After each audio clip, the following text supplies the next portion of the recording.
Good morning, team, and welcome to another one of our video series. I wanted to create this video to go over some of the most commonly missed questions and misconceptions from G.2 that I saw in last week's formative. Okay, we're going to go through 5 questions, each of which was missed by about half the class, and I really want to make sure we're stamping these ideas as they're really important as we move forward into this unit. Okay, quick note on work completion: make sure you're turning in your assignments by the due date. All right, and even if they're a little bit late, make sure you're letting your teacher know so that we know that you are actually working on them and we can give you that participation credit. So much of your points for E-School is going to come from participation, so please get these assignments in as quick as possible. Okay, starting with question 4. Question 4 talked about which of the following shows the correct units for each value. We're working with kinetic energy and gravitational potential energy here, both which are forms of energy. Any form of energy, regardless of its form, is measured in something called joules, all right, which is represented by the letter J. So really, the only one here that matches that is going to be this guy, all right, kinetic energy and GPE, part B. All right, so we should select B here as the correct answer because all other ones show variables and units that don't match up. Kinetic energy isn't measured in meters per second, GPE isn't measured in meters, newtons doesn't come into it at all. We are only worried with this joules. Okay, let's move on to question 6. A 4 kilogram ball is allowed to roll down a ramp. How much kinetic energy does the ball have at point B if it is moving at 5 meters per second and is off the ground with a height of 1.25 meters? Now guys, they tried to throw you off here. Okay, pay close attention to this term, kinetic energy. Okay, now kinetic energy means we're only interested in the kinetic energy at that point. So we don't need to worry about the height. All right, so we're looking at the kinetic energy here. And if you guys recall, kinetic energy is equal to 1/2 times the mass times the velocity squared. They give us the mass here, which is 4 kilograms. And they give you the velocity, which is 5 meters per second. We plug those variables in. If you plug 4 in, you're going to get 1/2 times 4 times 5 squared. 5 squared will be 25, guys. Multiply that by 4, divide by 2. You will get an answer of 50 joules. Okay? Really important that you guys are plugging these into your calculator, but really tricky here is make sure you're paying attention to how much kinetic energy, only kinetic energy does it have. They tried to throw you off by adding the 1.25 in there as well. Okay? All right. Let's move on to question 7. At what point in the basketball's bounce is the kinetic energy the smallest? Okay? Remember, by energy conservation, we know that in order for there to be a minimum kinetic energy, it has to be when there's a maximum potential. Okay?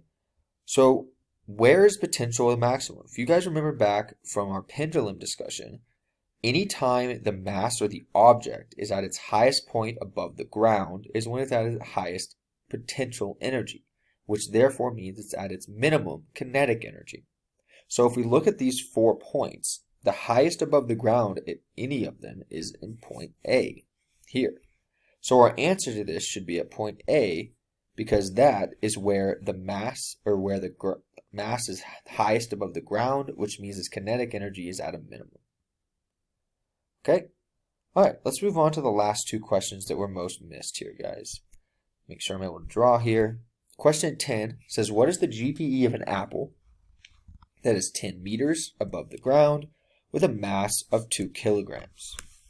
All right, remember, guys, that gravitational potential energy, GPE, is equal to mass times the gravity times the height. Okay? We're given the mass is 2. So this is equal to 2. Remember, recall that G is 9.8. All right. And they tell us 10 meters above the ground. Okay. Looking at this and plugging it into our calculator, we should get a number that's approximately 196 joules. Okay. If you didn't have a calculator here, guys, a nifty trick is if you round this to 10, then you can do that in your head. You get 10 times 10 is 100, times 2 is 200, Closest one to 200, you get B as well. That's just a trick to say if you don't have a calculator and can't use 9.8. All right? Let's move on to, in my opinion, the hardest question of this test. All right? Problem 11. If a person of mass 60 kilograms, okay, so we know the mass of the person, has 2,600 joules of GPE, how high is the hill they are on? So we're looking for how high the hill is. All right? So we're not doing a straightforward GPE calculation here. We're actually going to have to rearrange some variables. All right? So let's write out what we're given. We know that GPE is equal to mgh. And let's take a moment and collect what variables we know. Now, we are given the mass, so we know the mass. Make sure right here, sorry guys. We are given the mass, we know G, and we're given GPE. So we're going to need to solve this equation for H. All right? To get the mg on the other side, we're going to divide this whole equation by mg. All right? This leads us to a representation of H, as H is equal to the gravitational potential energy that they gave us divided by the mass times the gravitational constant G. All right? If we plug in the numbers that were given to us, this comes out to be H is equal to 2,600 divided by the mass of 60 times G. Okay, remember G is 9.8, and when we plug those into our calculator, we should get 2,600 divided by 60 times 9.8, and you're going to get a number that is close to D. All right, close to D. So, going over what was missed here, guys, a lot of it came down to these mathematical ideals down here.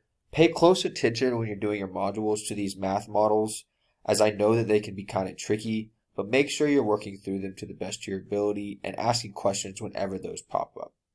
All right.